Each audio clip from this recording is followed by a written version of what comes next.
Pernah main tarik tambang kan? Terus mikir, tim kita kan jelas lebih kuat, kok bisa kalah sih? Nah, ternyata ini tuh bukan cuma soal adu kuat. Ada ilmu fisika yang ya tersembunyi di balik tali itu.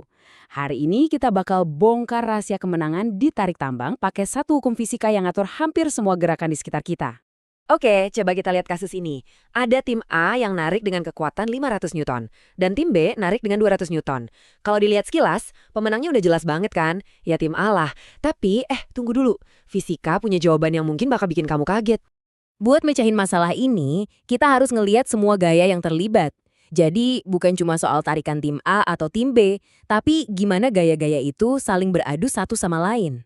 Nah, ini dia kuncinya. Coba deh, lupain dulu angka 500 sama 200-nya. Yang paling penting itu justru kali gaya resultan. Gampangnya, ini adalah hasil akhir pertarungan semua gaya. Angka inilah yang nantinya bakal ngasih tahu kita, talinya bakal gerak kemana dan siapa pemenangnya.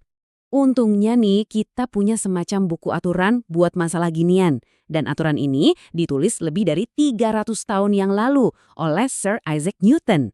Inilah bisa dibilang rumus kemenangan yang bakal kita pakai buat mencahin teka-teki tarik tambang kita. Selamat datang di hukum kedua Newton. Kedengerannya ribet ya. Tapi coba bayangin deh, seberapa cepat troli belanjaan kamu bergerak, itu kan tergantung dua hal. Seberapa kencang kamu dorong, itu gayanya, dan seberapa banyak belanjaan di dalamnya, itu masanya. Kalau dorongannya lebih kuat, ya trolinya makin ngebut. Nah, itulah inti dari hukum ini. Dan ini dia rumusnya yang terkenal itu. Sigma F sama dengan M kali A. Simbol sigma atau sigma ini cuma cara keren di matematika buat bilang jumlah total. Jadi, sigma F itu artinya total semua gaya. Terus, M itu massa dan A itu percepatan. Inilah alat kita buat mecahin misteri ini. Oke, sekarang kita bedah rumusnya satu-satu ya. Langkah pertama dan yang paling penting adalah nyari nilai si sigma F, yaitu gaya resultannya. Terus gimana caranya kita ngejumlahin semua gaya yang ada?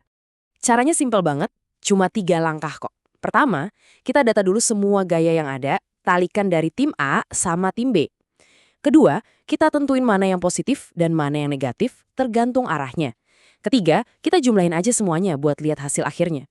Biar ngitungnya gampang dan rapi, para fisikawan punya aturan main yang sederhana. Anggap aja arah ke kanan itu positif dan arah ke kiri itu negatif. Kesepakatan simpel ini benar-benar ngebantu banget loh. Oke, sekarang kita udah punya semua alat yang kita butuhin. Yuk, kita balik lagi ke pertanyaan awal kita.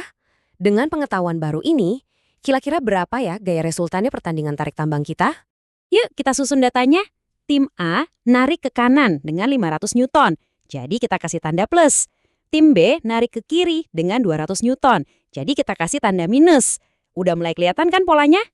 Sekarang saatnya berhitung. Gaya resultan atau sigma F itu adalah positif 500 Newton dari tim A ditambah negatif 200 Newton dari tim B. Atau biar gampang, 500 dikurangi 200. Dan hasilnya adalah 300 Newton. Jadi, gaya sebenarnya yang bikin tali itu bergerak itu bukan 500, bukan juga 200, tapi 300 Newton. Ingat kan aturan kita tadi? Kalau hasilnya positif, artinya arahnya ke kanan. Dan siapa yang narik ke kanan? Tim A. Nah, itu dia jawabannya. Secara fisika, tim A adalah pemenangnya. Semuanya gara-gara tanda positif itu. Oke, kita udah tahu siapa yang menang. Tapi ceritanya belum selesai di situ. Gaya 300 Newton itu nggak cuma bikin talinya gerak, tapi juga bikin gerakannya jadi makin cepat. Nah, itulah yang kita sebut percepatan. Yuk kita lihat lebih dalam lagi. Oke, kita coba contoh lain ya buat ngelatih konsepnya. Bayangin ada balok seberat 5 kg. Balok ini ditarik ke kanan dengan gaya 30 Newton dan di saat yang sama ditarik ke kiri dengan gaya 10 Newton. Pertanyaannya, seberapa cepat balok ini bakal bergerak atau apa percepatannya? Langkah pertama, seperti biasa, cari gaya resultannya. Positif 30 dikurangi 10, hasilnya adalah 20 Newton ke arah kanan. Gampang kan? Nah, sekarang kita punya semua yang kita butuhin. Massa dan gaya resultannya. Ingat rumus saktinya? Sigma F sama dengan M kali A. Dengan sedikit aljabar sederhana, kita bisa putar balik rumusnya buat nyari percepatan. A sama dengan gaya resultan, Sigma F, dibagi massa atau M. Kita masukin angkanya. 20 Newton dibagi 5 kilogram dan kita dapat 4 meter per detik kuadrat. Tunggu, apa artinya itu?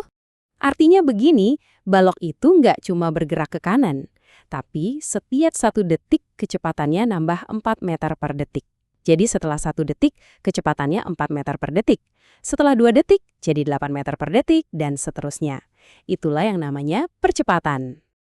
Jadi setelah semua perhitungan tadi, apa sih pelajaran inti yang bisa kita bawa pulang? Coba kita rangkum ya poin-poin paling pentingnya.